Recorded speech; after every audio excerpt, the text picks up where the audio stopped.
Hello भाई लोग, कैसे हो आप लोग। आई होप आप सभी की पढ़ाई अच्छी चल रही होगी। और MPITI ट्रेनिंग ऑफिसर का जो एग्ज़ाम होना था वो कंडक्ट कराया जा चुका है और लगभग मैक्स सभी डिपार्टमेंट के एग्ज़ाम हो चुके हैं। आज ये वीडियो लाने का मेरा सिंपल सा पर्पज़ है कि एग्ज़ाम का रिव्यू एक स्टूडेंट की तरह, क्योंकि आपने एग्ज़ाम का रिव्यू लेने के लिए यूट्यूब में कुछ चीज़ें सर्च की होंगी पर आपको ऑथेंटिक एग्ज़ाम रिव्यू मिला नहीं होगा, क्योंकि वो जो रिव्यू दे रहे हैं वो कोई ना कोई कोचिंग इंस्टीट्यूट वाले या कोई ना कोई ऑनलाइन सेंटर वाले वो रिव्यू प्रोवाइड कर रहे हैं, तो वो उतना ऑथेंटिक होता नहीं है। पर मैं एज अ स्टूडेंट मैं एग्ज़ाम सेंटर में गया था और मैंने देखा है एग्ज़ाम का लेवल क्या था।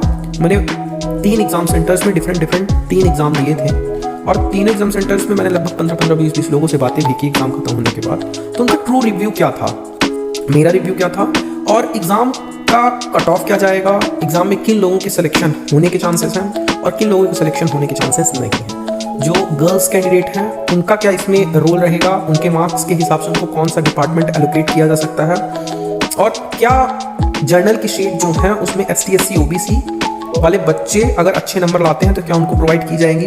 अगर आप ITI ट्रेनिंग ऑफिसर्स बनने के लिए ये एग्ज़ाम दिए थे और अभी आपके मार्क्स उतने अच्छे नहीं आ रहे हैं आपके हिसाब से, तो नॉर्मलाइजेशन की प्रोसेस क्या होगी, इन सभी बातों का डिस्कशन आज मैं इस वीडियो में करूँगा। तो अगर आपको ये सभी जानकारी एक ही वीडियो में एक ही बार में चाहिए तो आप इस वीडियो को अच्छे से देखिए, लास्ट तक देखिए। 3-4 मिनट का ये मैक्स टू मैक्स वीडियो होगा, उसके बाद आपको कहीं और भटकने की ज़रूरत नहीं पड़ेगी। तो चलिए शुरू करते हैं। तो आज का जो मेरा पहला डिस्कशन है कि एग्ज़ाम रिव्यू कैसा था।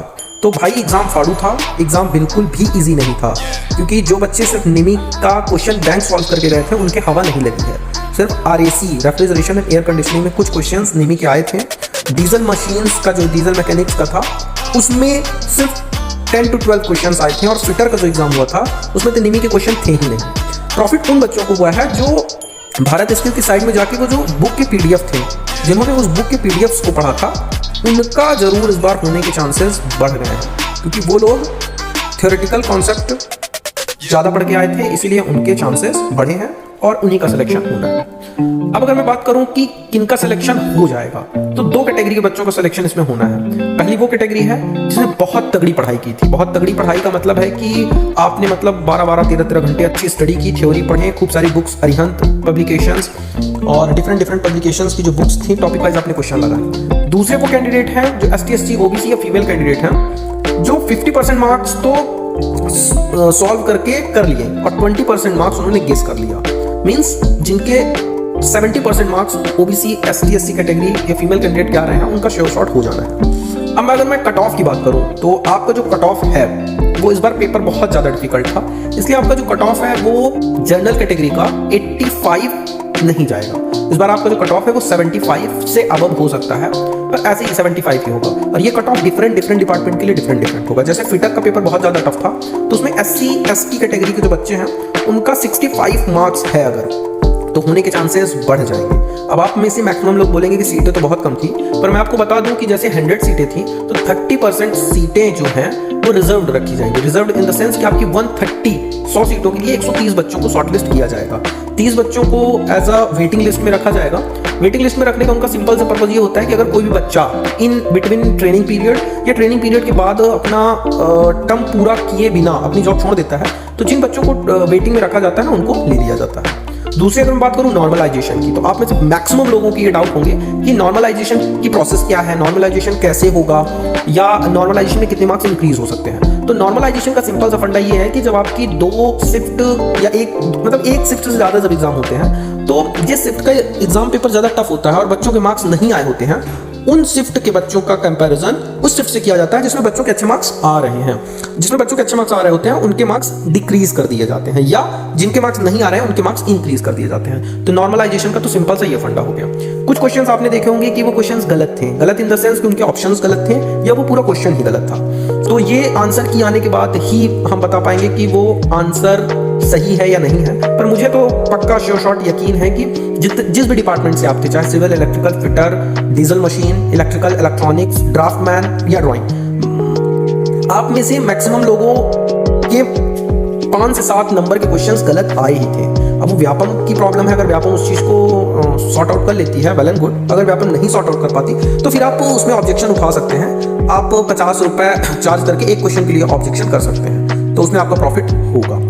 दूसरी अगर मैं बात करूं कि नॉर्मलाइजेशन के बाद जो ये मार्क्स इंक्रीज होंगे, उसके बाद कट ऑफ इंक्रीज हो सकता है, बिल्कुल हो सकता है, क्योंकि जो मार्क्स है वो सभी के इंक्रीज होंगे, 2 2 4 4। तो अगर आपके अभी 64 आ रहे हैं तो आप समझ के चलो कि 68 तक आपके मार्क्स इंक्रीज हो सकते हैं। तीसरी कैटेगरी इसमें वो आती है जो कहीं ना कहीं पहले से एग्जाम देके कहीं ना कहीं सेलेक्टेड है, मध्य प्रदेश शासन में कहीं ना कहीं नौकरी कर रही है। जैसे मुझे कुछ लोग मिले हुए थे जो पुलिस विभाग से थे, कुछ मिले हुए थे जो कहीं और टीचिंग फील्ड्स में थे, कुछ ITI training officer ad hoc में पढ़ा रहे थे। तो इन सबको कहीं ना कहीं 5% की छूट मिलेगी। 5% की छूट मतलब 100 नंबर के पेपर में 5 नंबर इनका इंक्रीज होगा। मीन्स इनके अगर जैसे 70 नंबर आ रहे हैं तो इनके 75 नंबर हो जाएंगे। तो ये काफ़ी बुरा क्राइटेरिया है। ये बुरा क्राइटेरिया इसलिए है क्योंकि मार्क्स जो है वो लगभग 50, 55, 60 के बीच में ही बहुत से बच्चों के आए हैं। और ये जो एक्स ऑफिसर्स हैं या करंटली वर्किंग ऑफिसर्स हैं, तो इनको 5 नंबर का एज मिलते ही इनका सिलेक्शन हो जाने का है। क्योंकि आप सभी जानते हो कि अगर 100 मार्क्स के क्वेश्चंस आते हैं तो उसमें अगर आंख बंद करके भी आप टिक लगाओगे तो आपके 40-45 नंबर आने ही हैं। मैं जिस सेंटर में था वहाँ पे हाईएस्ट मार्क्स 73 गया हुआ था। दूसरे सेंटर्स का मैंने पता किया तो वहाँ भी 73-75 था। भोपाल के कुछ सेंटर्स में मार्क्स जो थे ड्राइंग और मैथमेटिक्स में काफ़ी अच्छे मार्क्स गए हैं, 85-87 तक मार्क्स गए हुए हैं। मींस अगर आपके मार्क्स 85 हैं तो आप ये मत सोचना कि आपका ड्राइंग या मैथमेटिक्स में सिलेक्शन हो ही जाएगा, क्योंकि इसमें बहुत से बच्चों ने बहुत अच्छा स्कोर किया है। वहीं पे अगर मैं फिटर की बात करूं तो फिटर में बहुत बच्चे एप्लीकेबल हुए थे, लेकिन किसी का 70 नंबर से ज़्यादा मार्क्स आया ही नहीं है। तो फिटर का जो कट ऑफ जाना है, चूंकि सीट्स भी शायद 48 थी फिटर में, जो काफ़ी रिजनेबल थी। और ये सब डिस्कशन मैं पूरा एग्जाम का पूरा रिव्यू लेने के बाद, कम से कम 100-200 लोगों से मैं बात किया, उनसे ट्रू रिव्यू लिया, एग्जाम कैसा था, मैं खुद एग्जाम देने गया, तो वो ट्रू रिव्यू मैं आपको बता रहा हूँ। और कट ऑफ का जो श्योर शॉर्ट तरीका है उसके लिए मैं एक और वीडियो इसमें अपलोड करूंगा आने वाले दिनों में।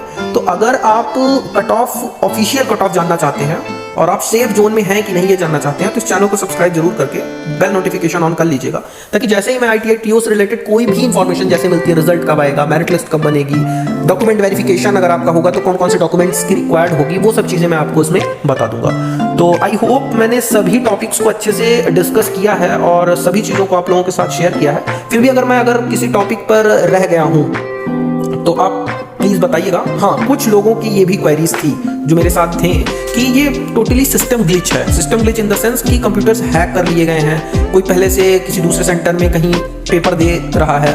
तो मुझे भी ऐसा कुछ डाउट है कि मध्य प्रदेश शासन ऐसी लापरवाहियां करता रहा है। व्यापम का फर्जीवाड़ा आप सभी को पता है, तो हो सकता है कि सीटें 20-20 लाख 25-25 लाख में बिक गई हो। अगर आपका कट ऑफ स्क्रीन पर जब भी आता है 85 मार्क्स से ऊपर दिखता है तो आप समझ जाना कि ये सीटें बिक चुकी थी, क्योंकि आप, मैं और जितने लोगों से मैंने बात की, किसी के भी मार्क्स ड्राइंग मैथमेटिक्स के अलावा किसी में भी 85 प्लस, क्या छोड़ो 75 प्लस नहीं गए हैं। तो हम बच्चे आप ही के जैसे ही हैं जो अदर सेंटर में भी हैं। कोई वहां तुर्रम खानी बैठे हैं कि 90-95 नंबर ला रहे हैं। तो ये अगर आपका मार्क्स जनरल कैटेगरी का 85 किसी का कट ऑफ गया तो समझ लेना सीटें बिक चुकी थी। हाँ, अगर कट ऑफ 75, 77, 78 जाता है, ये रिजनेबल कट ऑफ है और इसमें सिलेक्शन होने के चांसेस भी आपके इंक्रीज हो जाएंगे। तो आई होप मैंने सभी जानकारी दे दी है। अब मैं यहाँ पे इस वीडियो को एंड करता हूँ। इन फ्यूचर मैं जल्दी ही इसका कट ऑफ का वीडियो बनाऊंगा और sectional cut off, topic wise cut off, subject wise और कैटेगरी वाइज आपके कट ऑफ की मैं एक पूरी लिस्ट जारी कर दूंगा। रिजल्ट कब तक आना है वो भी मैं व्यापम में RTI दायर करके या कहीं से कोई ना कोई जानकारी अगर मुझे मिलती है तो मैं इस वीडियो में अपलोड करूंगा। So tata bye bye, thank you.